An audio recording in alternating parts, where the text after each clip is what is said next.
ఎంతో కొంత సమాజానికి తిరిగిపోతే లాభైపోతామని ఒక మూవీలో. సో ప్రతి ఒక్కళ్ళు ఆ కాన్సెప్ట్తోనే పనిచేయడం జరిగింది. ఆ కాన్సెప్ట్తో ప్రతి ఒక్కరు ఏ అర్ధరాత్రి అయినా అపరాత్రి అయినా రెస్పాండ్ అవ్వడం అది చాలా బాగా చేశారు. సో ఫస్ట్ ఫేజ్లో I give all credit to PHC doctors, ANMs and ASHAs. First state patients కాదు వాళ్ళు. మహారాష్ట్ర నుంచి రాత్రి 10 అంబులెన్స్లు సైలెంట్ మూవ్మెంట్లో వచ్చేది. ఆ 10 అంబులెన్స్లో ఉన్న పేషెంట్స్ కూడా యూస్ టు టేకప్. మళ్ళీ వాళ్ళు హైదరాబాద్ వరకు వెళ్ళి పంపిస్తే దాంట్లో ఏమైనా నైట్లేమో ఉన్న ఇబ్బందిలో మేమే హ్యాండిల్ చేసేవాళ్ళం. సో ఇంతటి విపత్కర పరిస్థితుల్లో నుంచి కూడా సెకండ్ వేవ్ నుంచి బయటపడి ఇప్పుడు ఆల్మోస్ట్ 60 కేసులకు పడిపోయి ఉంటుంది. ఇంకా వారం 10 రోజుల్లో ఐసోలేషన్ కూడా క్లియర్ అవ్వచ్చు. అంత క్లియర్ అవుతుంది అని మనం అంత ధైర్యంతో కూడా ఉండడం మంచిది కాదు. సో లేటెస్ట్ ప్రిపేర్ వస్తుందో లేదో మనకు తెలియదు. నెక్స్ట్ వేవ్ వచ్చినా మనం రెడీగా ఉండాలి. We are ready. So government hospital నుంచి ప్రతి ఒక్కరికి నిజామాబాద్లో ఉన్న వాళ్ళకి ట్రీట్మెంట్ అందించడానికి నా రకమైన కృషి, నా వంతు కృషి చేస్తాము. అండ్ కొత్తగా డెవలప్ అయిన సో ఇదంతటికీ కారణము మన ప్రభుత్వం అందిస్తున్న చేయూత అండ్ మన జిల్లాలో ఉన్న మన డిస్ట్రిక్ట్ కలెక్టర్ గారి సపోర్ట్ అయితే చాలా ఉంది. ఎందుకంటే మేము 24 గంటలు ఆయన డిస్కస్ చేస్తాం, క్షణానికి అయినా అంత పాజిటివ్ రెస్పాన్స్ ఇస్తారు. ఆయన రెస్పాన్స్ ఇవ్వడమే కాదు, ఎందుకంటే మేము డైరెక్ట్గా గవర్నమెంట్తో మాట్లాడలేదు కాబట్టి ప్రతి ఒక్క సమస్యని గవర్నమెంట్ దృష్టికి తీసుకెళ్తారు అండ్ ప్రభుత్వం వెంటనే సాల్వ్ చేస్తారు. అండ్ ఒక్క 85 లక్షల ఇన్స్ట్రుమెంట్స్ 2 రోజుల్లో వచ్చాయంటే అది మామూలు విషయం కాదు. అది రావడానికి మాకు ఎంతో సహకరించిన స్టేట్ మీద ముందు చెప్తున్నాను, ఎంతో సహకరించిన మన మంత్రివర్యులు వేముల ప్రశాంత్ రెడ్డి గారు మరియు మన ఎమ్మెల్సీ మేడం కవిత మేడం, ఇదైతే ఆల్మోస్ట్ ఆల్టర్నేటివ్ ఫాలోఅప్లో ఉంటారు. ఏం కావాలి మీకు, ఏం చెప్పాలి అట్లా అడుగుతారు. అంత పర్సనల్గా పేషెంట్ కేర్ గురించి పట్టించుకునే ప్రజాప్రతినిధులు ఉండడం కూడా మనకి చాలా గర్వకారణం.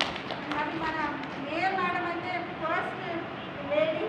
సో మేడం మీరు first citizen of Nizamabad, your an example to all of us. Madam కూడా చాలా సాఫ్ట్గా ఉంటారు, ఎప్పుడు నవ్వుముఖంతో పలకరిస్తారు. ఎందుకంటే ఎప్పుడైనా కానీ అధికారులు కానీ ప్రజాప్రతినిధులు కానీ డాక్టర్స్ని ఒక మంచి నవ్వుతో పలకరించి ఒక బూస్టప్ ఇచ్చినప్పుడు మా దగ్గర నుంచి వర్క్ ఇంకా 10 times పెరుగుతుంది. అదే కోపం చేసి కసుకుంటే చేయాల్సిన పని కూడా తగ్గిపోతుంది. అటువంటి పరిస్థితుల్లో జిల్లాలో అసలు ఎవ్వరు లేరు. ప్రతి ఒక్కరు చాలా హెల్ప్ఫుల్గా ఉన్నారు, మాకు చాలా సపోర్ట్ చేశారు. అండ్ మున్సిపల్ కమిషనర్ గారి గురించి చెప్పుకోవాలి.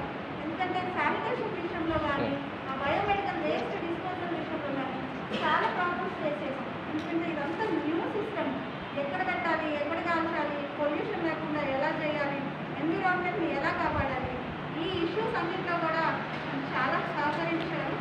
ప్రతి ఒక్కరు గవర్నమెంట్ హాస్పిటల్ డాక్టర్స్ మరియు స్టాఫ్, పారిశుద్ధ్య సిబ్బంది, పోలీసు వాళ్ళు, అధికారులు, ప్రజాప్రతినిధులు అందరూ కలిస్తే ప్రజలు ఫైనల్లీ ప్రజలు. ఎందుకంటే మనం ఎంత మంచి హార్స్నైనా నీటి వద్దకు తీసుకెళ్తాం కానీ నీరు తాగించలేదు. పైన ఇంతమంది మంచి వాళ్ళు ఉన్నా ప్రజలు సరిగ్గా లేనప్పుడు మేము చెప్పినవి ఏవి పాటించడం కూడా పాటించారు. సో అటువంటి పరిస్థితి లేకుండా నిజామాబాద్ ప్రజలు కూడా చాలా వివేకవంతంగా ప్రవర్తిస్తూ చాలా మాతో సహకరించి ఈ కోవిడ్ని అరికట్టడంలో తమ వంతు బాధ్యతని వారు కూడా నిర్వర్తించారు. అందుకని ఈ ప్రోగ్రామ్ని కండక్ట్ చేసి వాసవి క్లబ్ వారు మాకు ఒక అవకాశం ఇచ్చారు. ఎందుకంటే మాకు మేము చేసిన వర్క్ని చేసిన మేయర్ ఈకపురం గారికి మరియు వీరేశం గారికి ప్రతి ఒక్కరికి వాసవి క్లబ్ పేర్లు తెలియదు. అండ్ యూపీఎస్సీ నుంచి వచ్చిన డాక్టర్స్కి ఈరోజు సిఏ డే కూడా చేసుకుంటున్నాం కాబట్టి వారి రిప్రజెంటేషన్ కూడా ఉంది. వారందరికీ కూడా వెరీ గుడ్ ఆఫ్టర్నూన్. సో ఇంత మంచి ప్రోగ్రామ్ అరేంజ్ చేస్తున్నారు. సీనియర్ సిటిజన్స్ అంటే నార్మల్గా రిటైర్ అయిపోయిన వాళ్ళు ఉంటారు. రిటైర్ అయిపోయిన వాళ్ళు ఇంతకుముందు సామెత ఉండేది, రామకృష్ణ అనుకుంటూ ఇంట్లో కూర్చోవాలి అని.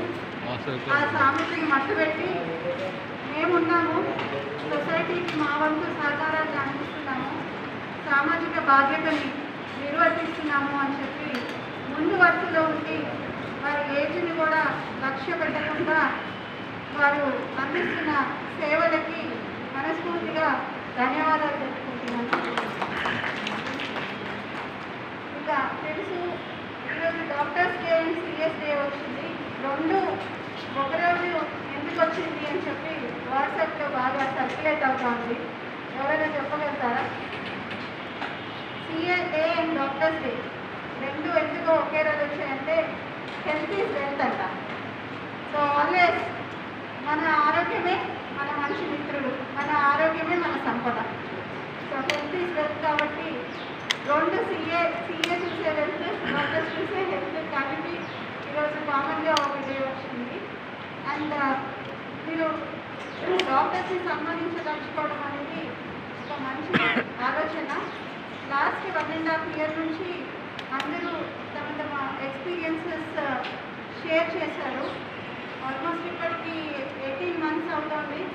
మనము ఈ పరిస్థితిలో, ఈ భిన్నమైన పరిస్థితిలో తీసుకొని దీనికి ఆది అయితే తెలిసింది, చైనాలో ఆది పుట్టింది అక్కడ. ఇండియాలో ఆల్మోస్ట్ మన మార్చి నుంచి కేసెస్ నమోదయ్యాయి. అంతం అనేది ఎప్పుడుందో మనకు అర్థం అవ్వట్లేదు. సో అంతం లేని ఎప్పుడైనా కానీ ఒక ప్రతిదానికి ఒక ఎండ్ అనేది ఉంటుంది. సో ఎండ్ లేదు అన్నప్పుడు మనం ఏం చేస్తాం? డిప్రెషన్కి గురవ్వకూడదు. దాంతో మమేకం అయిపోయి మన లైఫ్ స్టైల్ని కంటిన్యూ చేయడానికి మనం ప్రయత్నించాలి. సో ఇప్పుడు ప్రతి ఒక్కరి మధ్యలో ఎదుగుతున్న ప్రశ్న, నేను ఎక్కడ కనిపించినా ఒక 10 మందిలో ఎప్పుడైనా వెళ్తే అడిగే ఫస్ట్ క్వశ్చన్, ఈ కరోనా ఎప్పుడు అంతమవుతుంది? సో అది ఎవరికి తెలుసు? ఎవరికి తెలియదు. ఈ విపత్కర పరిస్థితి వస్తుందని తెలియదు. మనం అందరం కూడా ఒక్కసారి కూడా ఇట్లా ఎస్టిమేట్ కూడా చేసుకోలేదు. మనం చిన్నగా ఉన్నప్పుడు చాలాసార్లు అనుకొని ఉంటాం, ఎగ్జామ్స్ లేకుండా ఉంటే పాస్ అయిపోతే ఎంత బాగుంటుంది, క్లాసులు లేకుండా నెక్స్ట్ క్లాస్కి వెళ్తే ఎంత బాగుంటుంది, టీచర్స్ హోంవర్క్ ఇవ్వకుండా మనం అప్పర్ గ్రేడ్కి వెళ్తే బాగుంటుంది. ఇవన్నీ మనం ఊహించామా? ఎప్పుడు ఊహించలేదు.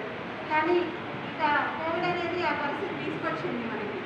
సో ఈ కోవిడ్లో కూడా ఎప్పుడు ఎండ్ అయ్యే దాని మీద మనం ఫోకస్ పెట్టకుండా, మన లైఫ్ ఎండ్ కాకుండా, మన ఫ్యామిలీలో ఉన్న వాళ్ళ లైఫ్ ఎండ్ కాకుండా, మన మీద డిపెండెన్స్ వాళ్ళ లైఫ్ ఎండ్ కాకుండా చూసుకోవడం మన ప్రథమ కర్తవ్యం. అంతే. ఇది ఎప్పుడు ముగుస్తుంది అనే ఆలోచనతో మన బుర్ర ఖరాబ్ చేసుకోవద్దని కోరుకుంటున్నాం.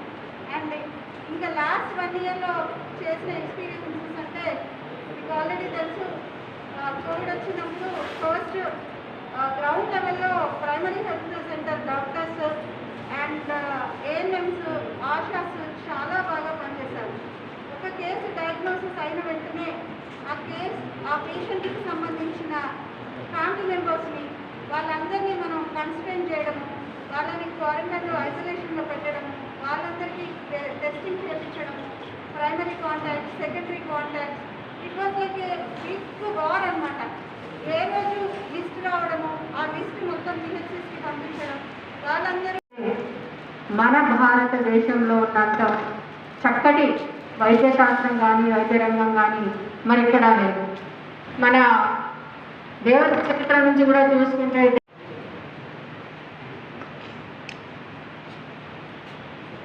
నేషనల్ డాక్టర్స్ డే మరియు సిఎస్ డే సందర్భంగా మరి వాసవి క్లబ్ సీనియర్ సిటిజన్ వాళ్ళు ఈ కార్యక్రమాన్ని ఇక్కడ చేపట్టడం నిజంగా చాలా గొప్ప విషయం.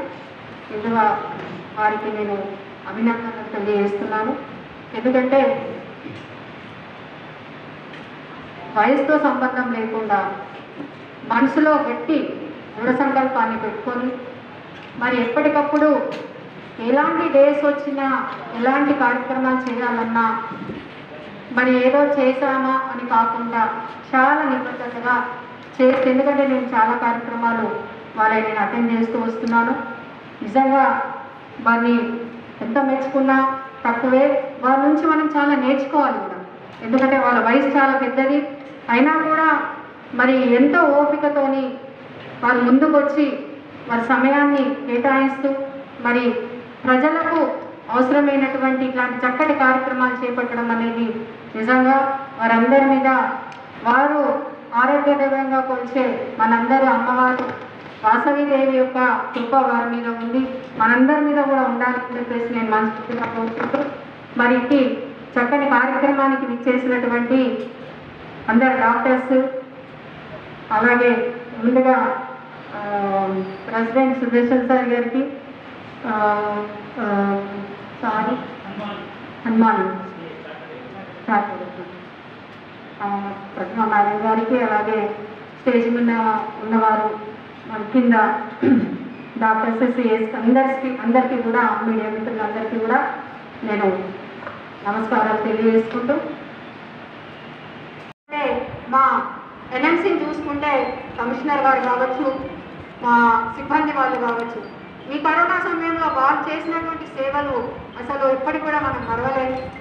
సిబ్బంది వాళ్ళు, ముఖ్యంగా పారిశుద్ధ్య కార్మికులు, వారు మాత్రం హాస్పిటల్స్కి వెళ్ళి అక్కడ ఉన్నటువంటి ఆ చెత్తను కూడా సేకరించడం, అలాగే డ్రైనేజీలు శుభ్రం చేయడం, ఇవన్నీ కూడా మరి కరోనా ఎంత భయంకరమైన స్థితిలో ఉంది, అసలు చనిపోతున్నారని తెలిసినప్పటికీ కూడా వారు వెనకడుగు వేయకుండా పొద్దున్న 5 గంటలకు లేచి మరి వచ్చి వారి ఏదైతే కార్యక్రమం ఉంటుందో తప్పకుండా 1 గంట వరకు వాళ్ళు వాళ్ళ డ్యూటీని నిర్వహించుకొని వెళ్ళి వాళ్ళు ఇంటికి వెళ్ళేవారు.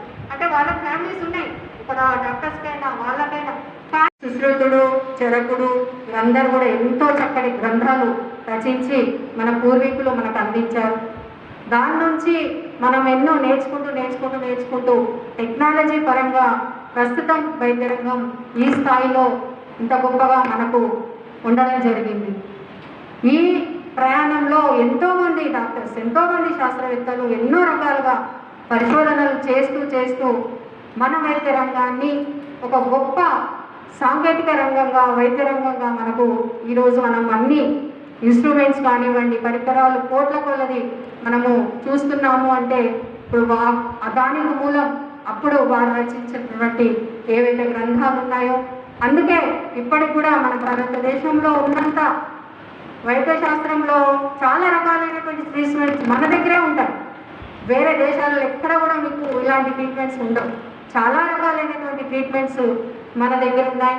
ఎక్కడి నుంచో తగ్గని వాళ్ళు కూడా మన భారతదేశానికి, మన ఊరికి వచ్చి చాలామంది ట్రీట్మెంట్ చేసుకున్న వాళ్ళు కూడా చాలామంది ఉన్నారు. అంత గొప్పటి వైద్యశాస్త్రం మన భారతదేశంలో ఉండడం, మనకు అది మాది అని మనం గర్వంగా చెప్పుకోవడం నిజంగా మనం అందరం కూడా అదృష్టవంతులమని మనం చెప్పుకోవచ్చు. మరి అలాంటి ఒక వైద్యశాస్త్రాన్ని మరి ప్రపంచం మొత్తంగా వెలుగెత్తి చాటిన ఒక గొప్ప వ్యక్తి బీసీ రాయ్ గారు. మరి వారి జన్మదినం అనొచ్చు, వర్ధంతి అనొచ్చు, రెండింటికి సందర్భంగా ఈరోజు ఆయన ఈ చేసినటువంటి సేవలకు గుర్తుగా ఈరోజు డాక్టర్స్ డేని సెలబ్రేట్ చేసుకోవడం అనేది నిజంగా ఆయనకిచ్చిన మనం ఒక గొప్ప నివాళిగా మనం చెప్పుకోవచ్చు. అయితే ఆయన సీఎంగా ఎన్నో, మేయర్గా, సీఎంగా ఎన్నో పనులు చేపట్టినప్పటికీ కూడా రోజుకి ఒక్క హాఫ్ అన్ అవర్ అయినా సరే 4 పేషెంట్స్నైనా చూసి కానీ అయినా పడుకునేవారు కాదు, వచ్చేసేవారు కాదని చెప్పేసి మనం చదవడం జరిగింది, వినడం జరిగింది. ఆయన పేరు మీదుగా ఎన్నో అక్కడ కాలేజీలు, హాస్పిటల్స్ చాలా ఆయన సీఎంగా ఉన్నప్పుడు కట్టించడం జరిగింది. నిజంగా అలాంటి గొప్ప వ్యక్తులు ఉన్నారు కాబట్టి మన వైద్య శాస్త్రానికి, మన వైద్య రంగానికి ఇంత గొప్పటి పేరు, చరిత్ర ఇప్పుడు మనం ఈ డాక్టర్స్ డే జరుపుకోవడానికి కారణంగా నిలబడ్డాయి. అయితే మన దేశమే కాదు, మన రాష్ట్రమే కాదు, ఇప్పుడు మన నిజామాబాద్ నగరంలో చూసుకోవాలనుకుంటే ఇప్పుడు చాలా మనకు హాస్పిటల్స్ అనేవి వస్తున్నాయి. ఎంతోమంది డాక్టర్స్ ఇక్కడ ఎంతో ఉత్తమమైనటువంటి వారి సేవలను అందిస్తున్నారు. మేడం గారు చెప్పారు, పోస్ట్ ఖాళీ అయిన తర్వాత నాకు రావడం అనేది, కానీ అది భగవంతుడు నిర్ణయించాడేమో అనిపిస్తుంది. కరోనా వస్తుంది, మేడం అయితేనే దీనికి న్యాయం చేయగలదు, మేడం అయితేనే దాన్ని హ్యాండిల్ చేయగలదు అని చెప్పేసి ఆ సీటుని ఖాళీ చేసి మేడం ఇచ్చారు. అయితేనే మహిళా శక్తి చాలా దృఢమైంది కాబట్టి తను హ్యాండిల్ చేయగలుగుతుంది అంత గట్టిగా. తనకు సపోర్ట్గా మన మంత్రి గారు కావచ్చు, ఎమ్మెల్యే గారు కావచ్చు, ఎమ్మెల్సీ గారు కావచ్చు, ప్రతి ఒక్కరు కూడా తనకు సపోర్ట్ చేస్తూ, మరి ఎందుకంటే ఎక్కువ మట్టికి జనాభా చుట్టుపక్కల గ్రామాల్లో ఉన్న వాళ్ళు కూడా జీజీహెచ్కి రావడం జరుగుతుంది. మరి అక్కడ ఉన్న వాళ్ళకి ఎలాంటి అసౌకర్యాలు లేకుండా, ఎలాంటి మందు లేదు, ఇంజక్షన్ లేదు అనకుండా ఇలాంటి కరోనా సమయంలో చక్కగా వారికి అన్ని కూడా అందుబాటులో ఎంతో మంది డాక్టర్స్ పట్టభద్రులు చేయడానికి పూనుకున్నారు. తర్వాత పారామెడికల్ స్టాఫ్ ఇన్స్టిట్యూషన్ స్టార్ట్ చేసి భారతదేశంలో ఒక వేగు చుక్కగా మెరిసి భారత ప్రజలకు చాలా వైద్యం గురించి తెలియజేసి వారు స్వర్గస్థులైనారు. సో వారి పేరు మీద భారతదేశంలో మొత్తం నేషనల్ డాక్టర్స్ డే సెలబ్రేట్ చేసుకుంటాము. సో అందులో మీ మధ్యన నాకు సన్మానం జరగడం అనేది చాలా ఆత్మీయ సన్మానం జరగడం నాకు ఆనందంగా ఉన్నది. Thank you very much. కాకపోతే ఏంటంటే నాకు ఈ ప్రోగ్రామ్స్ వల్ల ఆల్రెడీ ఫిక్స్ ఉంటాయి, సీజనల్ వ్యాధులు వస్తున్నాయి కాబట్టి మాకు ఎక్కడెక్కడ ఏ రోజున మేము మీటింగ్ పెట్టుకోవాలని ఫిక్స్ అయినది కాబట్టి దాన్ని మిస్ చేసుకోలేక దీన్ని మిస్ చేసుకోలేక పరిగెత్తడం జరిగింది. మీ అందరికీ మనస్ఫూర్తిగా కృతజ్ఞత తెలియజేసుకుంటున్నాను.